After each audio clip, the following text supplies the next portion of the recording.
اللہ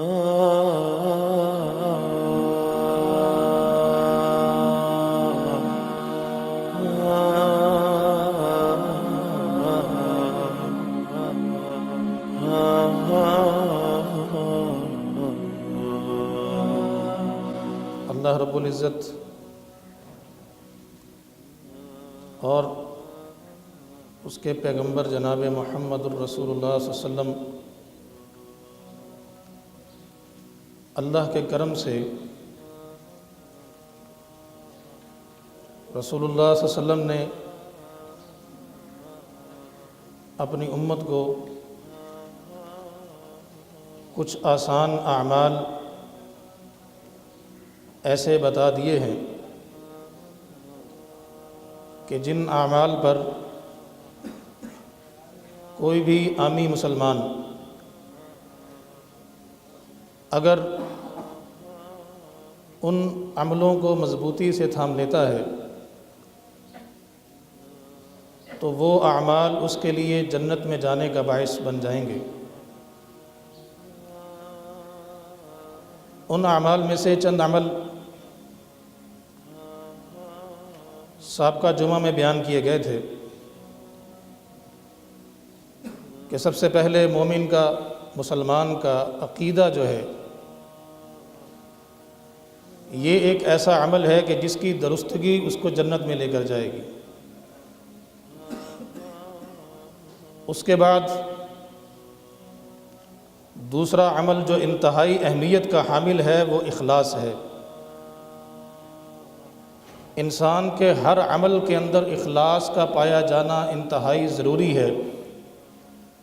وگرنہ سب سے پہلے جہنم کے اندر ساری کائنات کے سامنے قاری قرآن جا رہا ہوگا۔ اسی طرح وہ شخص جس نے اللہ کے راستے میں اپنی جان کو قربان کر دیا، اس کو اس وجہ سے جہنم میں داخل کر دیا جائے گا کہ اس کا عمل اللہ کے لیے نہیں بلکہ دکھلاوے کے لیے تھا۔ اور اسی طرح وہ سخی جو اللہ کے راستے میں سخاوت بے انتہا کرنے والا، اس کو بھی جہنم کے سپرد اس لیے کر دیا جائے گا کہ اس کا عمل بھی اللہ کے لیے نہیں تھا۔ عمل کے اندر اخلاص انتہائی ضروری ہے۔ اس کے بعد انسان کی زندگی میں دعا ایک ایسا ہتھیار ہے جو اس کے لیے جہنم کی آڑ بن سکتا ہے، اور دعا کے ذریعے انسان اپنے اوپر جنت کو واجب کر سکتا ہے۔ رسول اللہ صلی اللہ علیہ وسلم نے فرمایا کہ جو شخص 3 مرتبہ اپنی دعا کے اندر جنت کو طلب کرتا ہے تو جنت اللہ سے درخواست کرتی ہے کہ یا اللہ اس کو جنتی بنا دے۔ اور جو بندہ اپنی دعا کے اندر 3 مرتبہ جہنم سے پناہ مانگتا ہے، اللہ تعالیٰ کے سامنے جہنم پکار اٹھتی ہے کہ یا اللہ اس بندے کو جہنم کی آگ سے آزاد کر دے۔ فرمایا کہ دعا جو ہے یہ اتنی بڑی اللہ تعالیٰ کی طرف سے مومن کے لیے نعمت ہے کہ لا يرد القضاء الا الدعاء۔ فرمایا کہ دعا تو انسان کی تقدیر بھی تبدیل کر دیتی ہے۔ اس کے بعد تقوی جو ہے یہ انتہائی اہمیت کا حامل عمل ہے۔ تقوی کے ذریعے انسان جنت کا حقدار بن سکتا ہے اور جہنم کی آگ سے اپنے آپ کو بچا سکتا ہے۔ لیکن فقط تقوی کو سمجھنا جو ہے یہ انتہائی ضروری ہے۔ ظاہری عمل کا نام جو ہے وہ تقوی نہیں ہے کہ انسان ظاہریت میں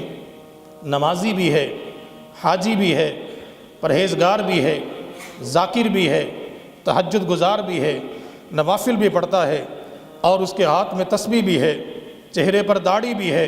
سنت کے مطابق لباس بھی ہے، لیکن اگر اس کی باطنی زندگی کے اندر گناہ موجود ہے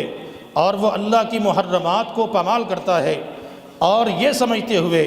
کہ مجھے کوئی نہیں دیکھ رہا، فرمایا کہ یہ تقوی کے منافی ہے۔ یہ ایسا عمل ہے جو انسان کے تمام اعمال کو برباد کر دے گا۔ قیامت کے دن انسان اللہ کے سامنے نمازیں بھی لے کر جائے گا اور اللہ کے سامنے اپنے حج اور زکاتیں بھی لے کر جائے گا اور نفلی روزے بھی لے کر جائے گا، لیکن رسول اللہ صلی اللہ علیہ وسلم نے فرمایا اس کے تمام اعمال کو اللہ تعالیٰ ریت کے ذرات بنا کر ہوا کے اندر اس لیے اڑا دے گا کہ یہ بندہ باطن کے اندر پاکیزہ نہیں تھا، اس کی جو علیحدہ کی زندگی تھی اس میں یہ اللہ کی حرام کردہ چیزوں کو اختیار کرتا، محرمات کو پامال کرتا، یہ عمل اس کو جہنم کے اندر لے جانے کا یہ باعث بن جائے۔